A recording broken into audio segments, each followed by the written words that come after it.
Bismillahirrahmanirrahim. Assalamu alaikum wa rahmatullahi wa barakatuhu. You're listening to Radio FM on 87.9 frequency. You can tune in through our website, which is ramadanfm.com. And you can listen to us from YouTube and Facebook as well. You can also access our recording after the live show. I'm Zahida, and just to let you know that we presented this show, mashallah, with Sister Sofia last week, but due to some technical problems, the recording was not very audible. Therefore, it's a repeat show from last week. So those of you who were not able to listen to the show, or obviously the recording was not clear, please, you can tune in and you can join the show today. You can also, as I said, listen to the recording later on. In this show, as I said earlier in my last show, that we will be talking to our guest speaker who will enlighten us about what help is available when someone loses a loved one. This service is not just any ordinary service, as it deals with providing support when a person is at his or her lowest.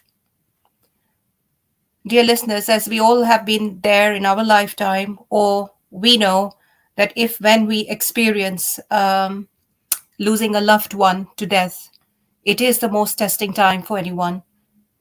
It is an unpredictable test. We don't have any previous experience of it when it hits us, when we lose someone dear to us. Sometimes life comes to a full stop. It hurts a lot, and sometimes we don't know how to deal with our pain. Although we know that at the back of our mind that it's going to happen one day. Sometimes we lose interest in life and think, how do I carry on? It can also be a dangerous time for our faith as well. These are the times when we are, or any of us, we are dealing with some most challenging emotions. Sometimes we may never find a closure. However, at these challenging times, besides our family and friends, there are kind souls who are there to give support to us emotionally. And the purpose of this particular organization, and as I'm going to speak to Sister Sofia about it, is to help us cope with our individual losses. In today's show, we have invited once again Sister Sofia from an organization called Muslim Bereavement Support Service, which is based in London, but it serves sisters worldwide. The charity provides a free befriending service to sisters who have lost a loved one to death. This help and support is provided through phone, email, Zoom, or in person as well. The service is fully confidential. It is Islamic service provided to sisters in a multitude of languages as well. And mashallah, they have helped over 600 sisters nationally and internationally to get grip with their grief. There is a desperate need for this service in the Muslim community, especially after the pandemic having occurred, and there are still cases of it. Please welcome with me Sister Sofia once again on our show. Assalamu alaikum rahmatullahi wa barakatuhu. Sister Sofia, welcome to the show. Walaikum assalam wa rahmatullah. Thank you so much for inviting me back to the show, and assalamu alaikum to your listeners as well. It's a pleasure, Sister Sofia. Not at all. Alhamdulillah. So just to start with knowing and telling our listeners more about your service, once again, would you like to tell us about your organization, please? Sure. So the Muslim Bereavement Support Service is a charity that was set up in 2012. We're part of the Gardens of Peace Muslim Cemetery in London, and the brothers there realised that we had a lot of sisters that were coming to the graveyard, having buried a child, or had a stillbirth, or they might have had a miscarriage, and they were really distraught. So the brothers picked up on this and they said, look, we need to support our sisters here. So we set up MBSS in 2012, and then we thought, well, why not extend our service so that we can support any sister that's had any sort of loss. So whether she's lost a parent, a friend, a sibling, anyone at all dear to her that she's lost, and she's feeling that pain, she can come to us for support. It's a free service, as you mentioned. So we do it fi sabilillah. We're all volunteers. We don't charge at all. It's a confidential service as well. So sisters can come to us and rest assured that the conversations that they will have with our befrienders will remain confidential. You also have support on a one-to-one basis as well, if you prefer.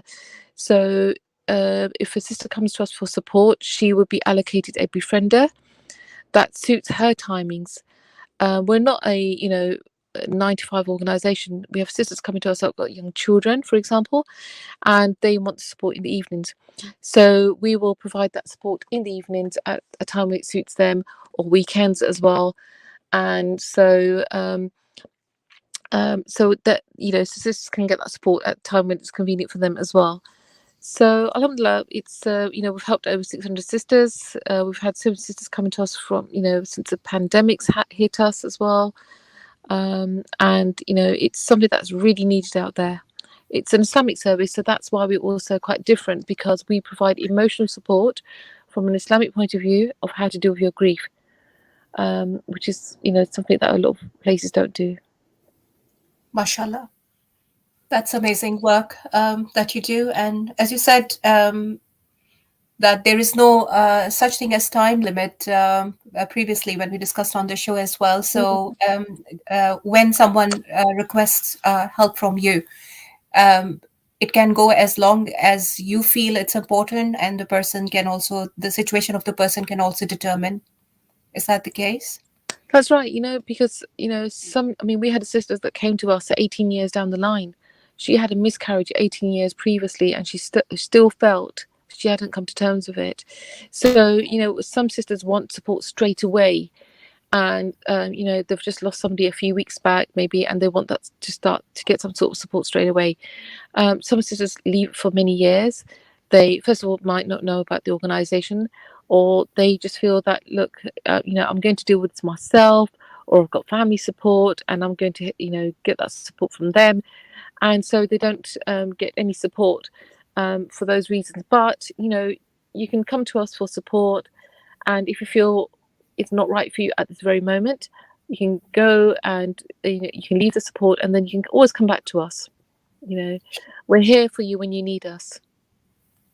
Mashallah. That's amazing. Thank you. So, do you, as you mentioned, that this is a unique service that you provide for Muslim sisters? Are there any organizations other than MBSS that you know of which are doing this similar job as yourself, or is it just one unique organization that we have in this country? Well, I don't know of many just organizations that do just pure bereavement support Okay. from an Islamic perspective. I don't know of anybody else that does that, but there might be. But the Okay. thing that makes us quite unique is, first of all, it's Islamic.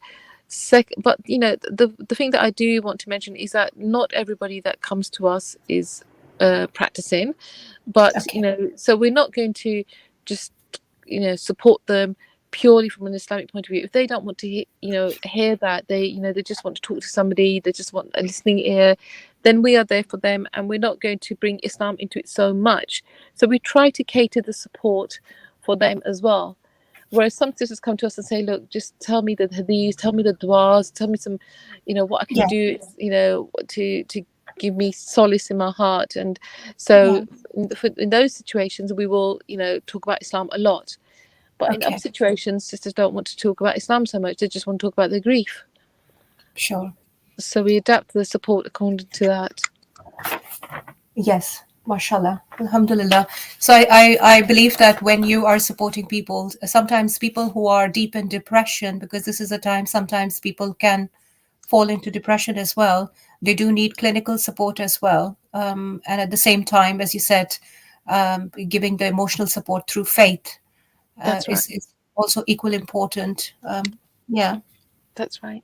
I mean, yeah, sometimes we have sisters coming to us that are in a deep depression, and then if we feel that we're not the right people, we will signpost them on. For example, if somebody's suicidal, yes, we're not the best people to come to yeah, support for if you're suicidal, and we don't we want, at the end of the day, we want to get the best support for our sister. So if we're not the right people, we will signpost her on to the right organization for her. So what's important is that she gets the right care, whether it's from us or from somebody else. So yes, so it's very important to, and when we take on a sister, we try to understand what her situation is, what level of support she needs, and if how much she's struggling, and we try to understand that before we take on the support. And we have sisters coming to us from various different avenues. So yeah, you can self-refer, so you can get in touch with us yourself yeah. and request the support. Or we sometimes have social workers coming to us because they're looking after a family, and they feel that that family needs some bereavement support. There's one situation where a social worker was looking after a family that had sadly lost two children in a drowning accident, and it's really tragic. And so the Tragic. social worker got in touch with us and said, look, Yeah, can you please take on the support of this family? And we did. um, yeah. we have bereavement midwives. In hospitals you have a bereavement midwives that are specially trained with looking after couples that have Okay. sadly lost a child, had a stillbirth, had a miscarriage. So we have Yeah, bereavement midwives getting in touch with us as well, I see. informing us of Muslim patients, Muslim sisters that have had the loss of a child. It's amazing, sister. Honestly, the work you do, because it is the most I would say the most difficult time of one's life. Yeah, yeah. Um, if I may say it, and I agree. I agree. Because yeah, it's the most difficult test you'll ever face. in your Most likely lifetime. the Yeah. most, Yes. because you can get, maybe come to terms with losing a job. You can maybe come to terms with Yes. losing a house. Yes.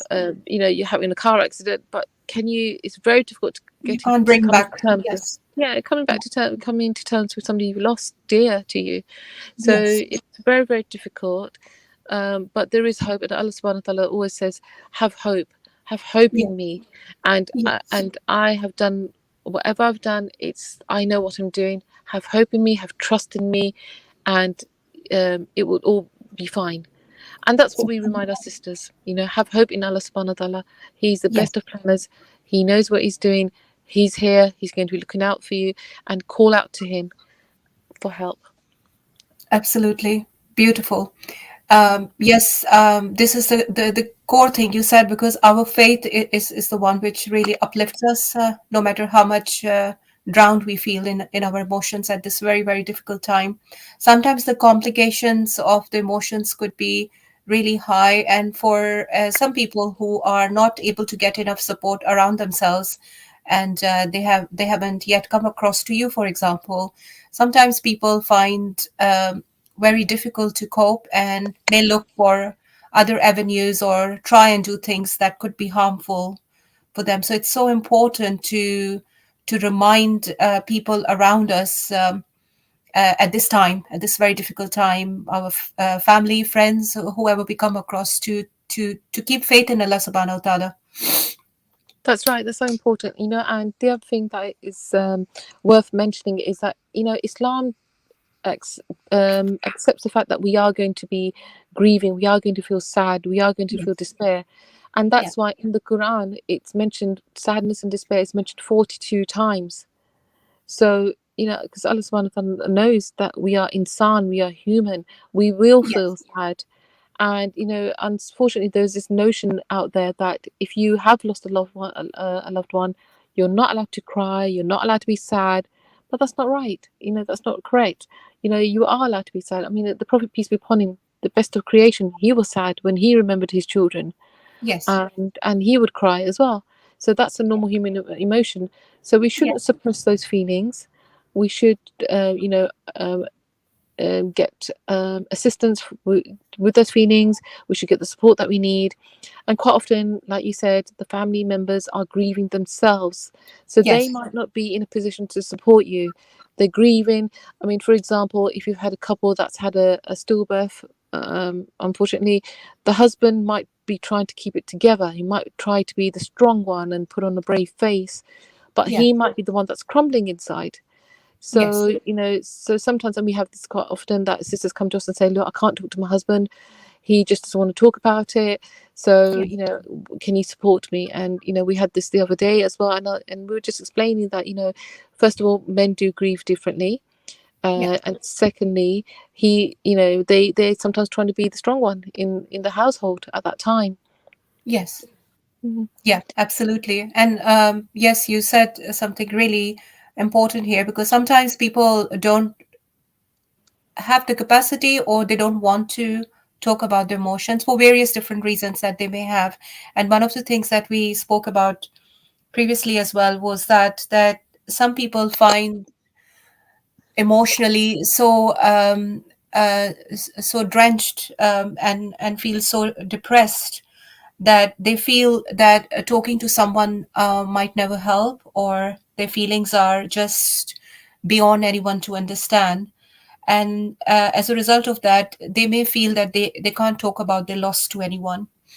um, It you know really does help to talk to somebody, and we do understand that as well. But sometimes it does help to offload and yes. to give somebody else to give you a different perspective on the whole thing and give you a positive perspective.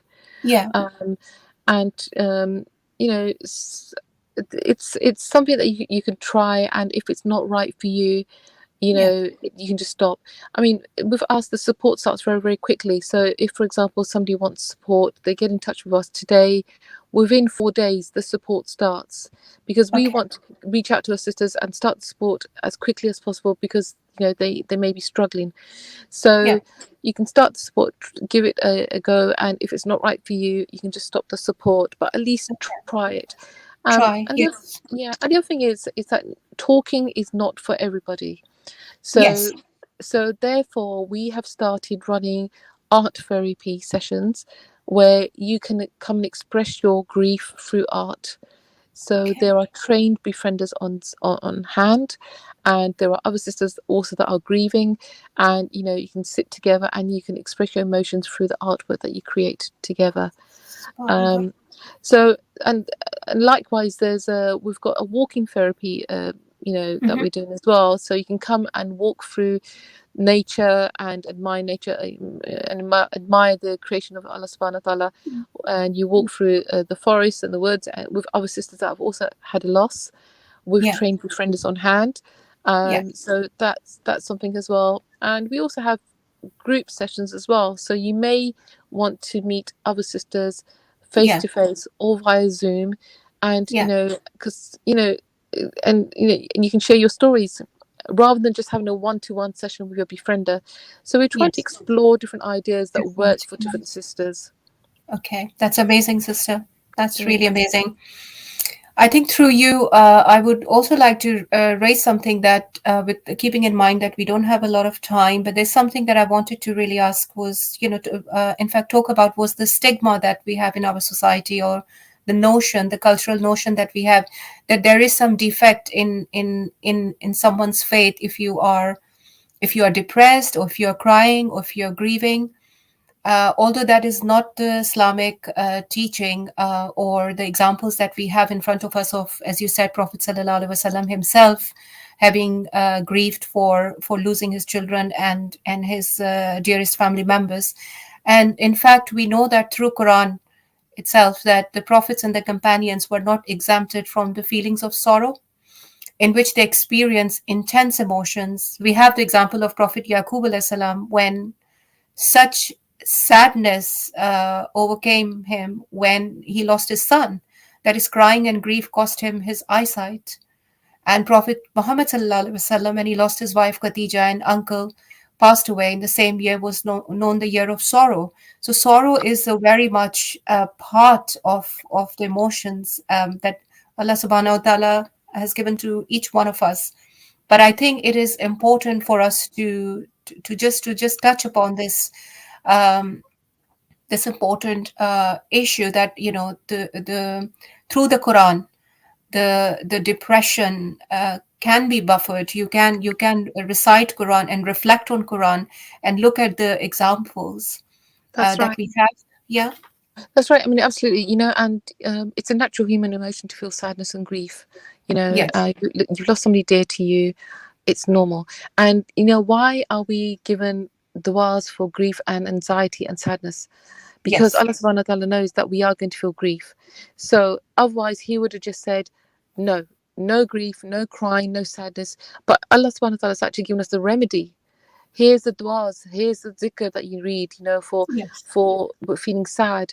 Go and read the Yes. Quran. Go and give some sadaqah jariyah on behalf of your loved one. So we've got all these tools that we've been given. We're so blessed to have been given these tools by our Creator, and we've been shown examples of what to do. So you haven't lost that connection with your loved one. You're still connected to them if you go and give sadaqah jariyah on their behalf, and that will benefit them. And do zikr, and that will lighten your heart. And there were certain zikr specifically for sadness. Go and find those and read those zikrs, and you'll find that the sadness does lift. And Yeah. and read the stories and the hadiths about the companions, Yes. and how they dealt with their griefs. And because our grief sometimes is quite small compared to theirs. I mean, they lost everything, and we Yeah. can't think of it as our iman is weak if we are sad. No, Absolutely. Yeah. it's not the case. And we've been promised that we will be tested. Do you Yes. think you will be left alone? No, Yes. you will be tested. And Yes. and so we just have to see, how are we going to deal with that test? Are we going to pass it, or are we going to struggle to pass it, and actually maybe even fail it? So Yes. we should try to prepare ourselves even before we've had a loss. Prepare Yes. yourselves, and so you've got that shield around you when you do experience a loss of a loved one. Yes. And just inshallah, there is hope out there. Just think, what would my creator want from me? And what Exactly. and what would also the person that I've lost, what would they want from me? What would they want? Yes. Would they That's a want me very to dwell powerful in message. Yeah. yeah, I mean, would they want me to dwell in the sorrow? Yeah. Would they not want me to carry on with life and still have peace in my heart, and still have something to look forward to, and still have hope? Would they not want that from me? Would they want me to wallow away because they've gone, and now you know you don't want to embrace life? Yes.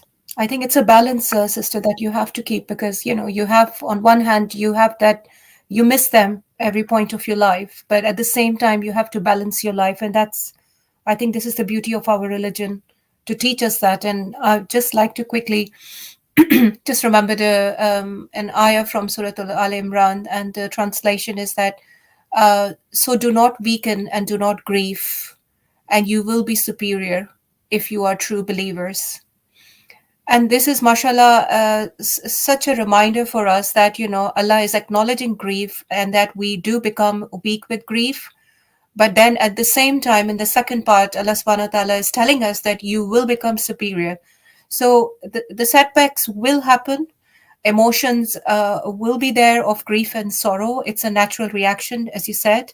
But still, we are not a failure if this happens to us, because we have to keep our hope in Allah subhanahu wa ta'ala, and then we will rise again. Inshallah, of course we will. Inshallah, and there will be times where you will grieve more than other Yes. times, and it's Yeah. not like a straight linear line. So Yes. No. it's there will be dips, and There will be. Yes. for example, your first birthday without that person, your first anniversary without that person, the Yeah. first Ramadan without that person, the first Eid without that person, these are going Yes. to be really difficult days. So just Yes. prepare yourself that I'm going to struggle on that day more than normal. and Yes. um and then there will be, eventually what happens is that the good days become more and more frequent, compared to the bad days. I mean, when grief, when you first lose somebody, it's all darkness, and it's just like a big dark cloud over your head, and you can't shift it. But then, as time moves on, that dark cloud starts lifting slowly, Mhm. slowly, slowly, and Yeah. then there will be times when that dark cloud comes back, if you like, and Yes. but you learn to deal with it, and it's a very cliche thing to say, but time is a healer as well. So just give yourself time. And we have a lot of sisters coming to us and saying, it's been 3 months now and I Yes. still don't know, I'm feeling sad. And we say, look, just don't be so hard on yourself. Just give Yeah. yourself time to heal. Absolutely. I can't agree more. This is true that there will be dips and there will be times, just as you mentioned, the very first times of everything without that person are the most difficult ones. I can't agree more.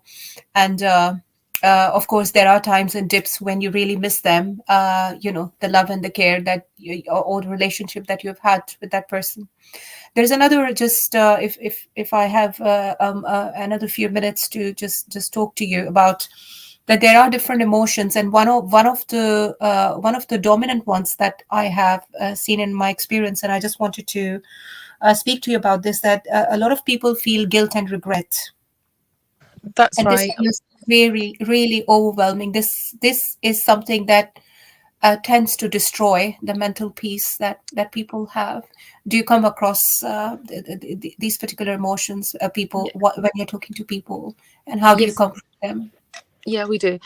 So for example, there was one sister that came to us and she had deep feelings of guilt because she had to terminate her pregnancy. And but that was on medical grounds. The doctors had advised that that's what she needs to do. And at that time, when they were deciding what to do, they had actually got scholarly advice as well. And the scholar had said also that it's okay, you're not sinning. So basically, they terminated the baby, and still, months down the line, she had deep feelings of regret.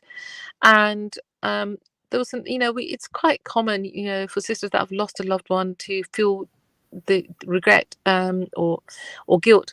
There's another sister that comes to mind. She had a miscarriage, and her guilt was around the fact that she felt that she hadn't kept her house clean enough, and because of that, she had the miscarriage. Yeah. Another sister, her husband sadly had a cardiac arrest. She was one of our international sisters that we supported. She was getting support from Egypt. She was living in Egypt, and her despair, her guilt was around the fact that she felt that she hadn't taken her husband to the hospital quick enough, Yeah. and had she done that, he may have survived. Yeah.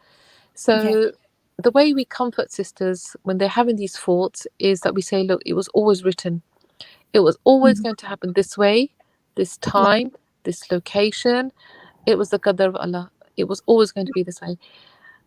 And also, we remind them that sometimes it's shaitan Yes. and his waswasa. He Yeah. wants you to despair and to say, oh, what if I'd done this may not have happened. Yeah. If only I had said this, if only I had been there, if only I'd taken him to the hospital sooner, if only I'd picked up my mum sooner, then that car accident might not have happened. So what if? So that's just opening the doors to shaitan. So we Yes. remind them of that as well. So Yeah. so those are the two sort of main things we would say. It was always going to happen. This was the time, the place that that person was going to pass away. And Yes. secondly, don't open the doors to shaitan. The what ifs could be something from shaitan. So don't Yes. entertain that. What ifs open the doors to shaitan, Yes. definitely. I think in connection to what you said, it is so important for us to, whether we are supporting someone or we ourselves, when we are in this situation, to keep connected to such lectures, read Quran, reflect on Quran, talk to people who remind us of Allah subhanahu wa ta'ala, and basically try and keep our faith in that uplifting state, so that it really helps us to sail through this very very difficult time of our life. Also, I think some people might need, if they are having a clinical depression, to take the clinical help, but at the same time keep connected to Quran and to understand, as we discussed, the life of our Prophet Sallallahu Alaihi Wasallam, the companions, and learn from it and see how they dealt with it, with the things that they were massive, they were huge in their lifetime. Um,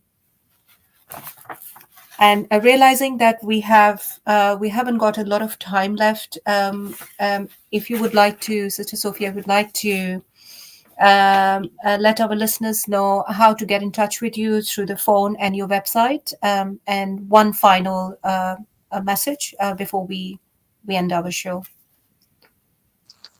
Sure. If somebody does want to seek some support from us, our telephone number is 0203 468 7333. Our email address is info@mbss.org.uk, and our website address is www.mbss.org.uk. And we're on Instagram as well, so you can use any of those means to get in touch with us. And the other thing to mention is that we do speak various different languages, so there is support out there in various different languages, including Pashto, Bangla, Gujarati. So please do take up this support. There is hope. Stay strong, and Allah subhanahu wa ta'ala has written this for you, and inshallah He's going to help you get out of this despair. If you're feeling sadness and despair, call out to Him.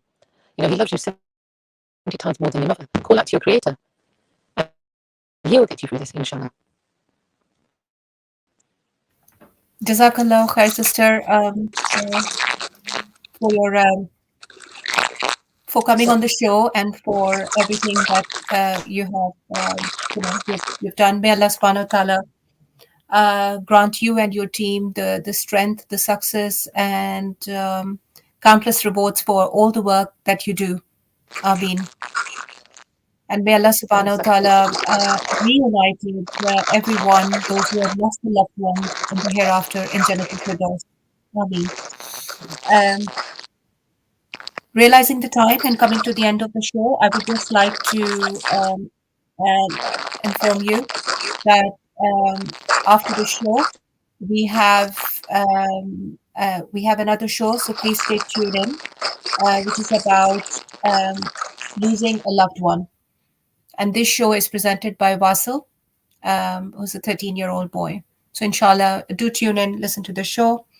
Thank you once again, Sister Sophia. Jazakallah khair for coming on the show. I got to come to the show again, and may Allah subhanahu wa ta'ala heal the hearts of anybody that's grieving out there, and may them seek comfort in the means that are going to give them comfort, i.e. the Quran, Islam. Make it easy for all of your listeners that are struggling. Ameen. Thank you, sister. Thank you to all the listeners who were listening to our show. And